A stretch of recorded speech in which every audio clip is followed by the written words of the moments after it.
Okay, so we live in the hills above Malibu, so we want to teach the dogs to come to us on command. Come. Now when I do this, I start out with my arm at a 90-degree bend. I want to keep this parallel with the ground. Now, I use a cupped hand like this because you can see for her, even though my hand is empty, it looks like I have a treat. Now, if you don't happen to have any treats, you can pantomime. So I don't even have a pocket here, so I'm going to go pretend. Well, she doesn't do the sit very well. I normally rock them back into a sit using the hand motion I showed you off camera. There we go. Sit. Now I try to say sit the same second that it touches their lips, and then I start petting them under their chin. When your dog is proud about what's done, its nose is parallel to the ground. So if you can, try to pet, especially him, under his chin. That's going to make him feel better about himself. So if I say come, and the dog doesn't come, then I go, and then I start lowering it. The lower you go, typically the more it's for the dog. Puppies from make me look like I don't know what I'm doing.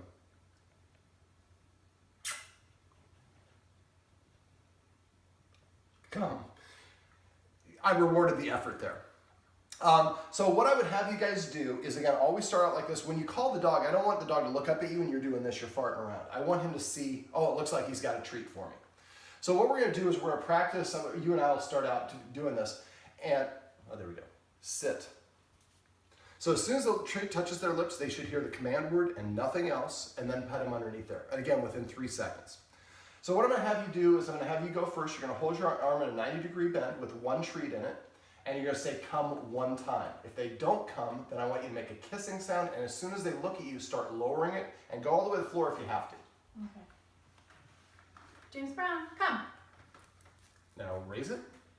Whoever sits first gets it. River. Come. Come. He's like, I didn't like after that hiss. River, come. You gotta keep those treats hidden, Andy. Come. Now I like to put them in a sit. They're a little because we just got done doing a segment of how to disagree with dogs. So right now that we have some residual carryover, so they're like, I'm not going near the guy. He just disagreed with me 3 times. But try to rock them back into a sit. Sit. Come.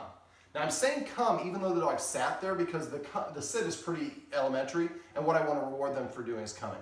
So what I would do is start out, we have a triangle right here, and you want to have at least 3 people. More people is better.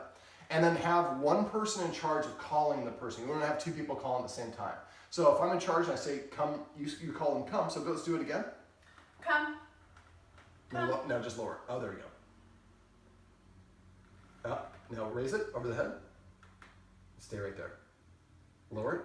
Come. Perfect. Now the first time we did this, you said James Brown come.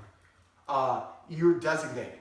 So if you have 2 dogs, what we want them to do is learn whoever comes first gets the treat. So just say the word come, and if they don't come, then we make the kissing sound, and then start lowering it, and whoever comes and sits first gets that treat. After a while, they will start competing with each other and racing to get to you faster to get that treat. And that's what we want, especially around here with the coyotes. We want them to drop what they're doing and come a-running. Right. So what we start off by doing is doing it in a triangle or a square shape like this, where each person is about 10 feet apart.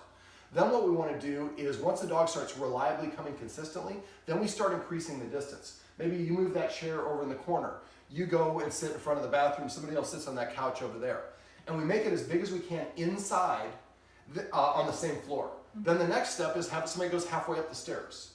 And then we go all the way up the stairs. So each time each repetition, not, every occasion we gather to do this ritual, we're going to make it gradually a little bit bigger circle than we did before. Now, eventually, when it gets to the point where you can be upstairs completely beyond line of sight, and you call and you say come, and they come and run it, and then the person downstairs calls, and because they get a treat after each time they come, they're more inclined that they do it faster and faster. Once you have it consistently in the house, the next step is, do you have a deck that can be cordoned off so it can only be on the deck? Can you block it a little bit? Yeah, we can block this deck. Okay, so when you practice this outside, especially for James Brown, a puppy just has no attention span. And so once they get outside, they're easily distracted. So if you do it in a controlled setting like that on your deck, you can have all the benefits of all the distractions which are outside, but they don't have the freedom to run wherever they want to run.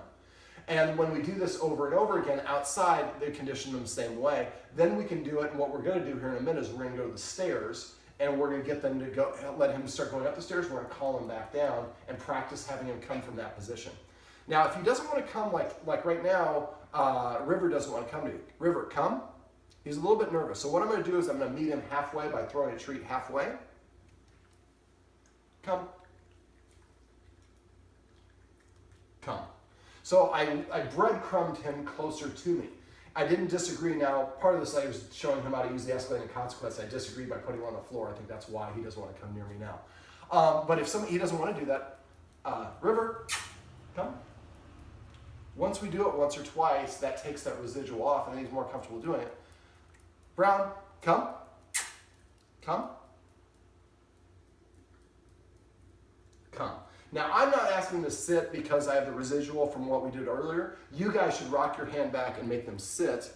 And as soon as that butt hits the ground, boom, deliver the treat and pat underneath while you say the word sit. And again, not good boy, good girl, not good sit, not River sit and nothing else.